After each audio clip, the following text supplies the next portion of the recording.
Well, now that the draft has concluded, we can hand out some grades. The entire tapestry at this point has been woven, because if you look at these selections in and of themselves, just in a box, in an echo chamber, they would be graded differently than when you see the fullness of the tapestry, the fullness of the picture of the draft. So now that it has concluded, we can kind of go through it and grade them all individually, but also as a whole. So let's get into it. Obviously, with number 12, the Detroit Lions move back from 6 to 12 in order to snag Jahmyr Gibbs. With this decision at first in an echo chamber, yes, it's shocking. It's shocking at the number that they are at. It's shocking when you look at point systems, value system in the draft. And you're like, you went for a running back before 25, before 24. Like, what a wild thought. But when you take a step back, and you look at the Lions' depth chart, when you look at the Lions' offense, when you look at Jared Goff, when you look at the needs, Ben Johnson, the scheme, all of it, when you look at the Detroit Lions and their needs, to be able to get a guy as explosive, as electric as Gibbs in this draft is phenomenal. It's a phenomenal pickup. Would it have been nicer if it wasn't at 12? Yeah. However, if you're Holmes and you see this guy and whoever else he had on his board had already gone by that time, go get your man. Go get your guy. Obviously, the Swift trade then happens 2 days later. So again, you're able to see the fullness of it all and say, all right, looking back over the last 3 days, the Gibbs selection is solid. It's solid. To me, it's a B+. It's a B+. And I know I've seen it rated as a D+, but I cannot disagree more, because when I look at this depth chart now with Montgomery and Gibbs in the backfield, not to mention Gibbs being a skilled receiver as well, how is Ben Johnson going to use him in this offense? I don't know, but I'm freaking excited to see it. Can you imagine Ben Johnson, some of the packages, some of the plays he's going to call with Gibbs as a receiver as well? I mean, it is an exciting thought. Plus, you put some fresh legs next to Goff. DeAndre Swift gets shipped out to Philadelphia. Like, whoever was Holmes's guy before that who had gotten taken, hey, man, you walk away with this talented of a running back, and I know it's hard to not look at it in the value system, and you should. But when you look back at the tapestry, when you see the full tapestry, you say, I'm glad we got that guy. And I understand some people are going to look, they're going to call it a reach and whatever. That's fine. I look at Gibbs as a B+ coming to Detroit with our depth chart, with our OC, with all of it, next to Goff, with this O-line. Guys, Gibbs is going to be a stud. And again, like all these grades that I'm giving out, that anybody's giving out, day one, week one, against whoever we're playing, is either going to drop or it's either going to explode or it's going to fall. I mean, stocks rise and fall, right? And so I think that goes the same with these guys. You get guys who pan out to be incredible and they're 5th rounders. You get guys who pan out to be awful and they're 1st rounders. It happens. So we will not know until we see it. But as of today, I'm rating Gibbs as a B+, man. From there, you move on to Jack Campbell, linebacker out of Iowa. And this is another one where people are calling for the word reach, and I see it. I do. I mean, you look at him, he probably should have gone to really Buffalo, around that 26, 27 mark. And then here the Lions are at 18, and they get him. And when you listen to Brad Holmes, he talked about his draft board, and he said it was the highest talent available at the number we were at, and he wanted to get him. And you know what? He got him. Yes, it was, again, shocking. However, you put such an instinctual, intelligent Mike in there, a leader in the middle of the field who gets to learn under Alex Anzalone a little bit next to Malcolm Rodriguez. You're talking about a high-class talent, top-tier talent. And again, I get the sentiment of, like, it was a reach.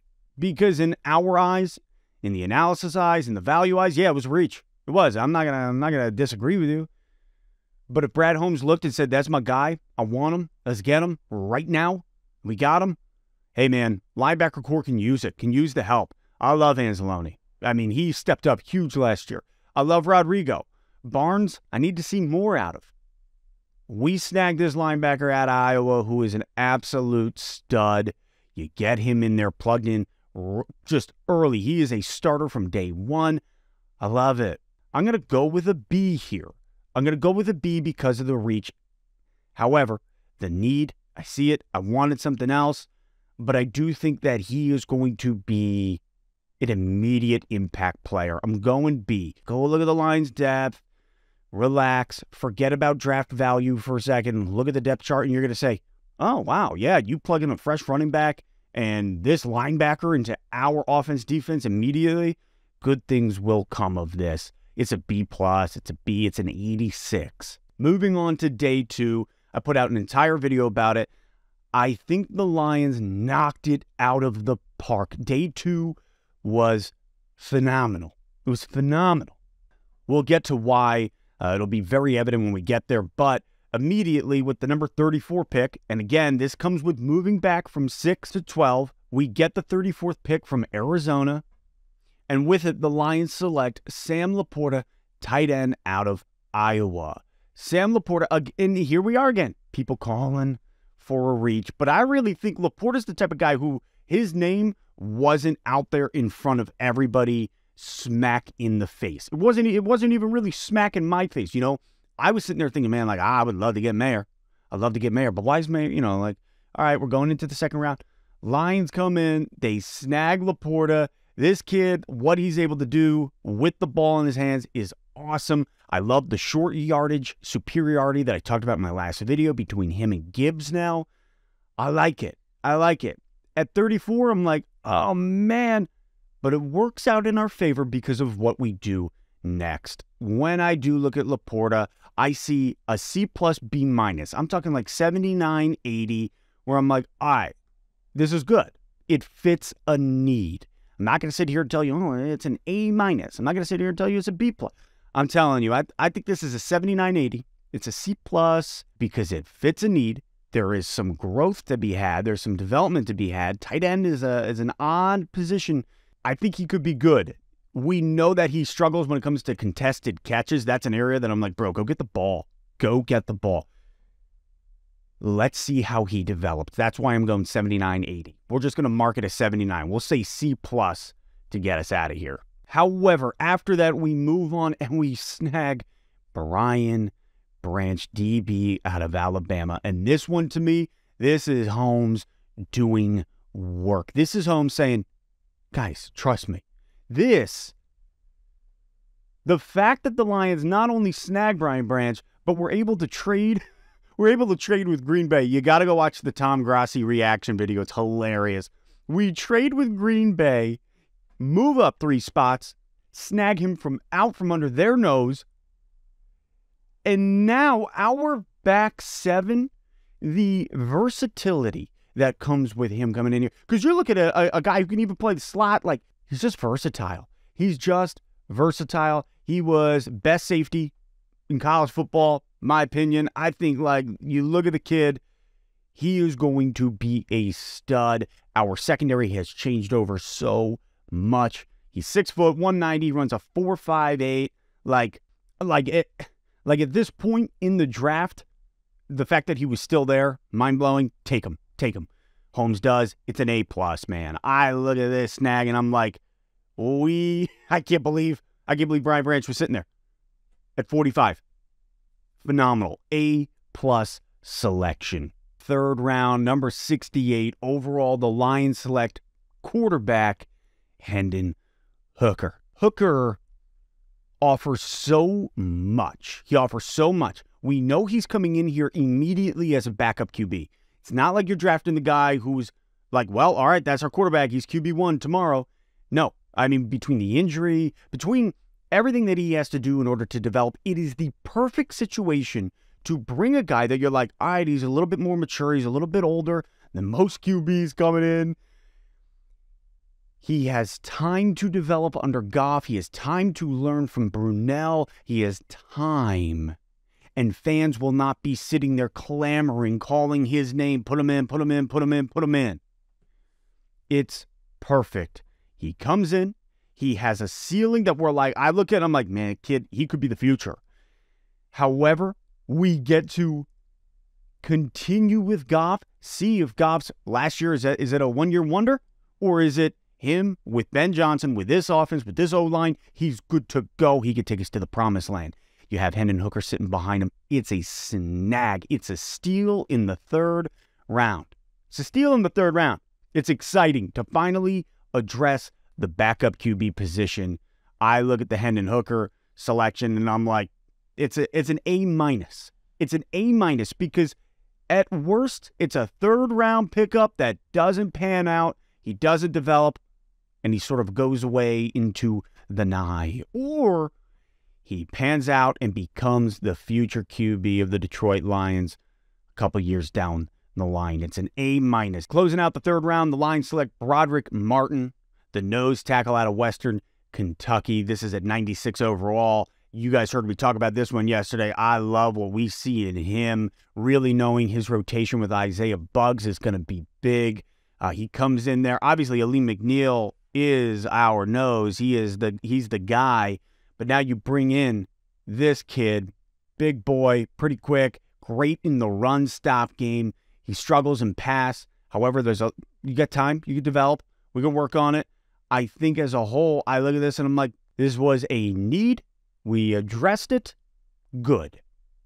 It's an 82. It's a B- for the Lions. You could go as low as, I would say, a C+ 78. So it's in that 78 to 82 pocket, C+, B-. We'll see how this one comes to fruition. Then moving into the fifth round, number 152 overall, the Lions select Kobe Sorsdal, O-lineman out of William and Mary. Now, I could sit here and lie to you and say I've done all my homework on this guy 3 months ago, so prepared. I knew it. Nah, bro, I had never heard of this dude. Honestly, never heard of him. I was like, who? Who?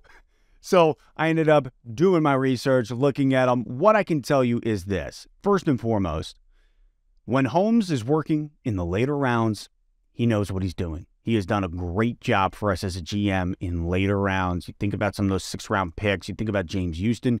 You think about Malcolm Rodriguez. He knows what he's doing. When it comes to our O-line, I was hoping to pick up some depth in this draft because you really have Glasgow on a 1-year deal, Jonah Jackson coming into the end of his deal. So, like, hey, we are going to have to add something here to this O-line to have depth. Is this 5th-round pick that? I don't know. Maybe. Maybe. All I know is it gives us some depth. Looking at his game, I am neither like, oh my God, that's the dude, nor am I like, what did we just do? I'm very much like, all right, Holmes, you do what you do, man. So I'm just going to mark this one as null and void because I don't know enough about him to classify unto you a grade. I don't think that's fair of me. I look at him and I say, I watch his film and I'm like, I am neither super impressed nor am I scared. Since 2019, he has the ninth or 10th highest PFF grade when it comes to pass blocking. So that right there in and of itself is solid. I would love to grade him as a C, but I'm not gonna. I'm just gonna mark it null and void. Looking forward to learning more about him. Yeah, he hasn't allowed a sack since 2019. So, again, I could fake it till I make it, but what's the point of that, man? However, we do finish out in the 7th round, 219 overall. The Lions, with that trade with Philadelphia, with DeAndre Swift, we snagged the 219th pick rather than, what was it, like 248, 249 in that trade with Philly. We're able to move up to 219 in the 7th round, and the Lions select wide receiver Antoine Green out of North Carolina. I think it's Antoine. Looks like Antoine. With the whole JMO situation, I think it's easy to forget that we also lost Quintez Cephas, and I know what you're thinking. Who? We have not seen anything out of Cephas in these years due to his injuries and whatnot. Honestly, it's really nice to just be rid of him and not have to think about him again. However, with that being said, the Lions needed to address wide receiver a little bit more. We brought in Marvin Jones Jr. J-Mo gets suspended. Then at that point, we also bring in Gibbs. Gibbs is going to be a nice receiving option. However, to bring in another receiver, especially at the X position, it was a necessity. And Antoine Green really fits that. This is the type of thing where it's like, hey, man, roll your D20 and add dexterity. Let's see where we go. I like it. You're shooting your shot on a wide receiver in the 7th round. Why not? Why not? They see something in him that they like. We definitely need help. I mean, you imagine him on the outside. He's solid when it comes to contested catches, which I love. You need that, especially on the outside. I think that's huge. And quite frankly, Lions need a little bit of help at wide receiver, so why not take a shot? All in all, I would grade this one with a solid B. It is just 85, 86. We needed the wide receiver help, so it makes sense.